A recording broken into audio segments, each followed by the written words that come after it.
Social intelligence is the ability to understand and process social messages in an effective way. It is an essential component of interpersonal skills, empathy, and emotional intelligence. There is no way to measure social intelligence in a person. The only way we can determine if a person has high social intelligence is by observing their behavior and pattern of interaction with others. Social competencies such as perceptiveness and empathy are important for successful social interaction. Social intelligence is a person's ability to monitor and understand the thoughts, feelings, and intentions of others. These skills are used in social networking, professional relationships, and personal interactions. Social intelligence is the ability to interact with other people in a way that influences their thoughts and behavior. It can be passive or active, and is a key component of emotional intelligence. When people have high social intelligence, they're more likely to have fulfilling relationships and successful careers. The social rules and behaviors that we follow in our day-to-day lives. Social intelligence is the ability to comprehend and respond appropriately to the subtleties of human interaction. The importance of this skill cannot be overstated. It can lead you to success in all aspects of your life, from professional development, career advancement, and building connections. The capacity to know oneself and others is a basic component of social intelligence. This ability develops through interaction with people and learning from successes and failures in social settings. Some people also refer to this trait as tact, common sense, or street smarts. Regardless of the name, the skills and knowledge needed to successfully navigate social situations are invaluable in everyday life. Here are some tips to boost your social intelligence.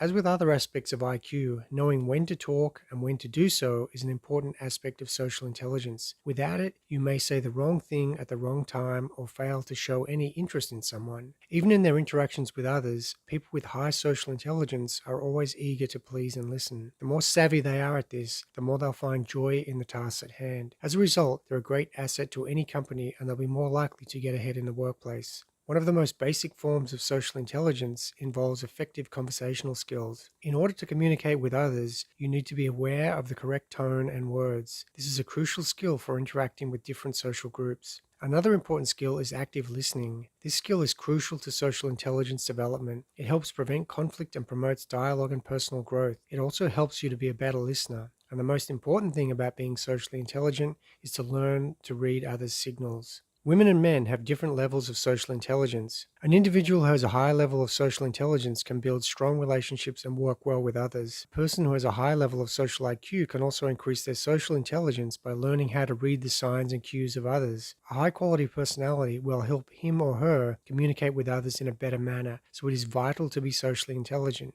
This will help you build stronger relationships with people and will ultimately help you become more successful in your career and personal life.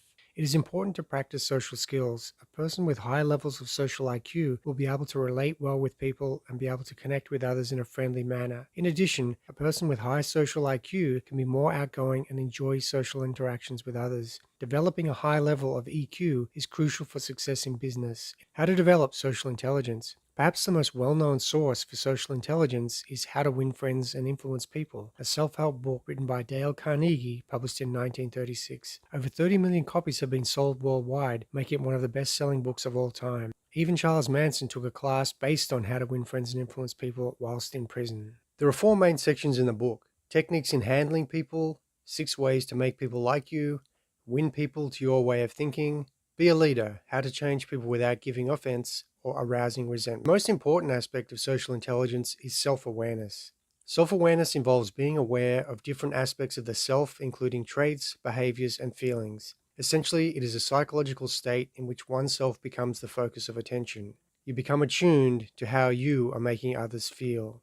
Self-awareness is one of the first components of the self-concept to emerge. Next is cognitive empathy, simply knowing how the other person feels and what they might be thinking, sometimes called perspective taking. There's the I perspective, you perspective, we perspective, and so on. Emotional empathy. Emotional empathy when you physically feel the other person's emotions. Emotional empathy, just like it sounds, involves directly feeling the emotions that another person is feeling. You've probably heard of the term empath, meaning a person with the ability to fully take on the emotional and mental state of another. Observation skills are also important. Observation skills refer to the ability to use all 5 of your senses to recognize, analyze, and recall your surroundings. This practice is often associated with mindfulness because it encourages you to be present and aware of the details of your daily life. Next, listening skills. There are 5 key active listening techniques that you can use to help you become a more effective listener. Pay attention. Give the speaker your undivided attention and acknowledge the message. Show that you're listening. Provide feedback, defer judgment, respond appropriately. One of the most important things you can do to make someone like you is simply to listen to them. It's much rarer than you would think, and most people are simply just waiting to talk. Emotional regulation. Emotional regulation is the ability to exert control over one's emotional state. It may involve behaviors such as rethinking a challenging situation to reduce anger or anxiety, hiding visible signs of sadness or fear, or focusing on reasons to feel happy or calm. Reversal learning. Reversal learning requires a person to adjust their behavior when the reward-related contingencies that they have previously learned are reversed. A good example of this is telling a joke or making a humorous comment. If you keep saying the same thing, it will eventually no longer be funny and you won't get the same reaction as you did the first time. Changing contingencies. To adapt one's behavior to suit changing social contingencies, it is necessary to be skillful at detecting such changing contingencies in the first place. So how difficult is it to implement all these social rules? It's more than knowing the rules and the ability to execute the rules. We have to develop our abilities to be socially appropriate. We also have to deal with becoming unintentionally socially appropriate as we age. This is due to greater atrophy of the frontal lobes, which inhibits stopping yourself from saying something inappropriate. We also have to develop a sense of knowing what to say and when to say it. You have to practice it. To summarize, in order to develop social intelligence, you need the following: effective listening, conversational skills, lack of argument, being a good listener, thinking critically, having attention to detail, effective communication, flexibility, adaptability, problem-solving skills, relationship building. Pay attention, be observant, respect cultural differences. Others have different responses and habits based on their upbringing. Active listening. Appreciate the important people in your life. Pay attention to their emotions. All of this is not easy to master, but it will lead to a richer life. Study social situations in films and TV shows and think about how you would do things differently or improve. What issues do you have? What assistance do you need to develop your social intelligence? Please let us know in the comments section below. Thanks for listening. Please subscribe to learn more from the Social Intelligence Report.